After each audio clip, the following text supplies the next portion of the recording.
Émission sur le Congo est à nous. Voilà, c'est un rappel pour ceux qui sont dans le processus d'achat de terrain.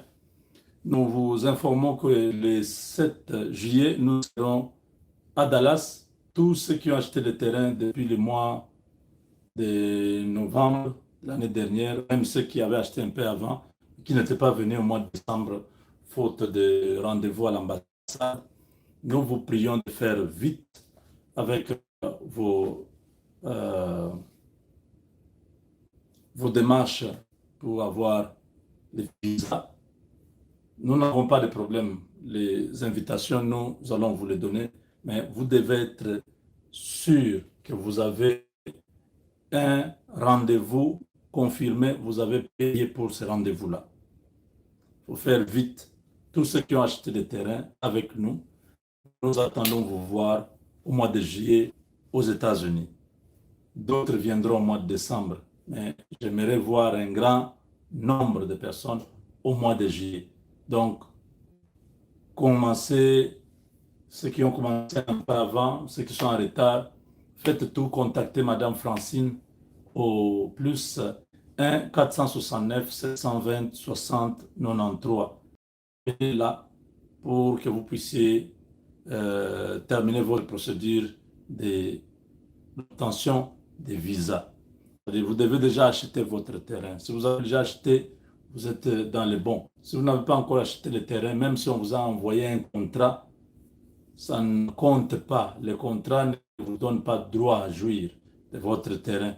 Mais c'est quand vous payez l'avance que nous avons demandé de 5 000 dollars que vous jouissez de votre terrain et vous avez aussi le droit d'avoir une invitation pour venir voir votre terrain. J'appelle tout le monde. Nous avons des terrains de 100 000 dollars, de 50 000 dollars, de 79 000 dollars.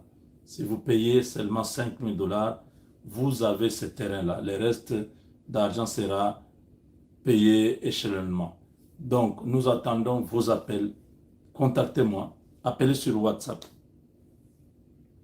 Francine ou moi-même.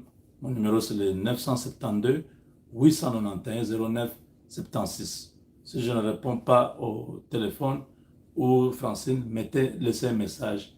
Je suis intéressé, je vais acheter un terrain. Quand on va voir ce message-là, on pourra vous recontacter. Donc, pour les taxes, nous continuons à faire les taxes. Ceux qui sont en retard avec leurs taxes, qu'ils puissent nous contacter aussi. Nous allons les aider à faire cela. Mes chers amis, je suis dans la joie. Je suis très heureux.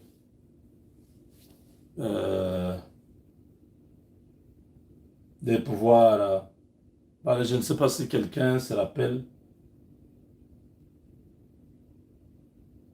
Quelqu'un se rappelle de ce que nous avions dit à ce propos. Donc nous allons parler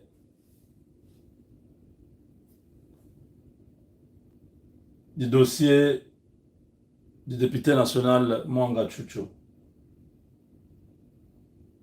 Mwanga Chuchu qui est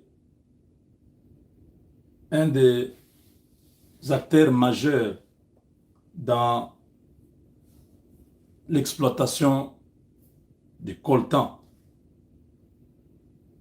au nord Kivu.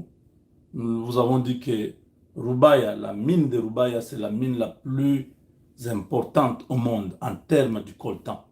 C'est la capitale mondiale du coltan, Rubaya dans les Massissi. Je ne sais pas si quelqu'un se rappelle de ce que nous avions dit à ces propos. Parce que nous parlons ici et quand vous voyez les choses se réaliser, peu sont ceux-là qui se rappellent. Beaucoup. Didier Kasereka, Jambo Yenu, Bushala Bwamba, Butembo tuna kusalimia. Nafurahi sana na misalimia na mwe pia. Banduku wangu bote pale Butembo, je vous salue aussi, je vous aime beaucoup.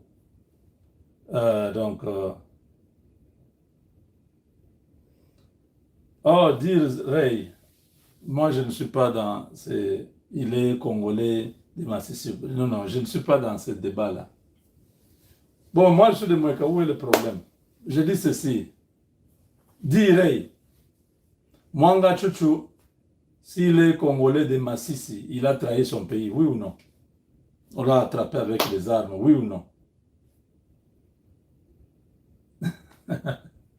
Didier Zala calme. Direi Zala na au calme. Vieux Mwanga Chouchou, a collaboré dans la justice.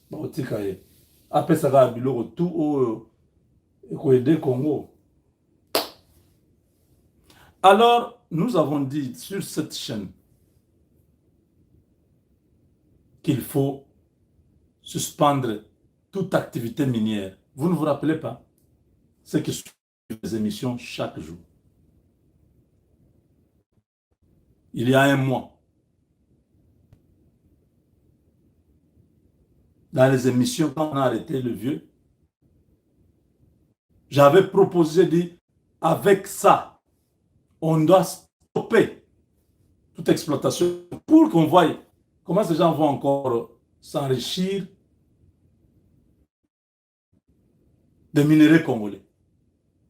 Vous voyez? Est-ce qu'il y a des gens qui se rappellent? On vient d'interdire. Il y a, je crois, il y a quelques jours passés, la ministre des Mines nous a suivis. Parce que c'est cette mine-là qui fait la force de ces réseaux. C'est cette mine-là qui alimentait le Rwanda.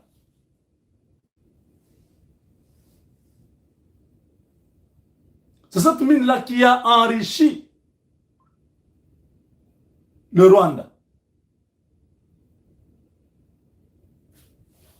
Là, c'est l'enfer pour Paul Kagame.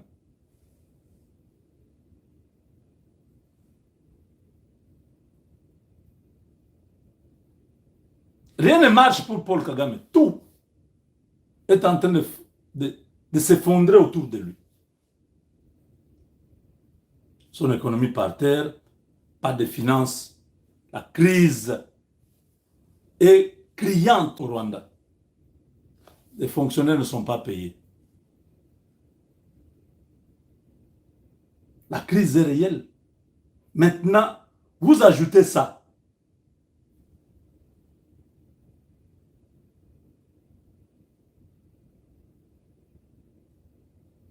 Vous ajoutez ce blocus qu'on vient de mettre sur Rubaya. Sa société ne peut plus exploiter. Toute activité de coltan là-bas, suspendue, interdite.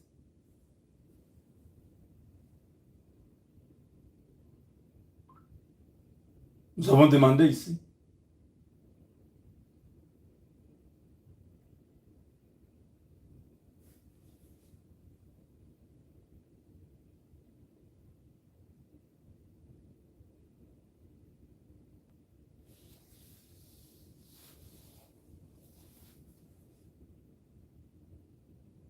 Ces minéraux-là se font rares, le coltan, depuis qu'on a suspendu l'exploitation.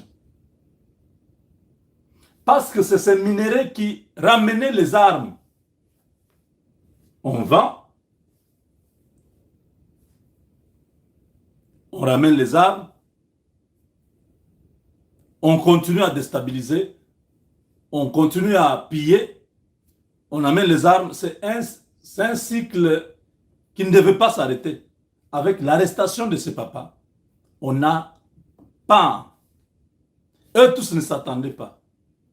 Vous savez, quand vous préparez, vous savez que non, telle chose va arriver, et ainsi de suite. Vous savez comment vous arranger. En pleine exploitation, on arrête les travaux. Vous ne savez pas ce que ça peut représenter comme manque à gagner. C'est tout ça qui donne des insomnies à Paul Kagame et à son régime. Va bloquer de tous côtés, tu sais que Dazam a moututé.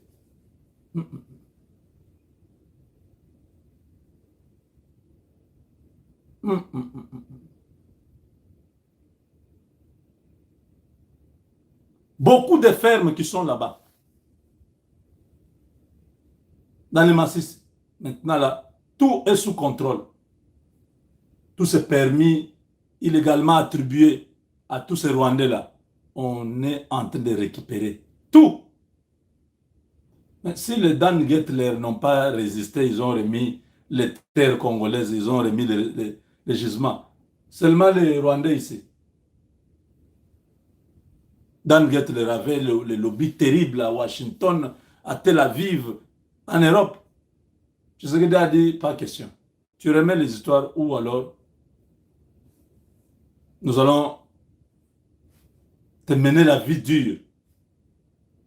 Dan Gettler a remis.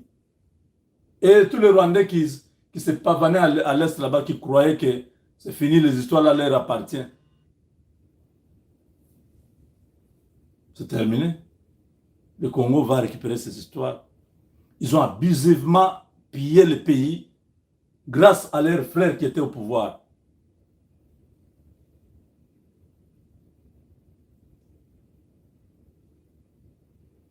Didier Kassereka, vous dites que la fermeture là a même est en train de faire mal aussi aux sociétés françaises. Hein?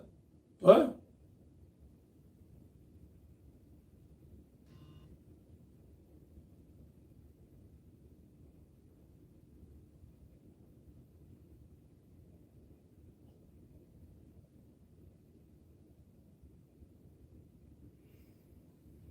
Corneille, bon, il a l'âge de mon père. Comment je ne peux pas l'appeler seulement monsieur, c'est aussi un papa, c'est un vieux à nous, c'est notre papa. Bien qu'il soit arrêté, c'est pas, ça ne lui enlève pas. Nous sommes africains, on doit avoir toujours le sens de la famille, disons.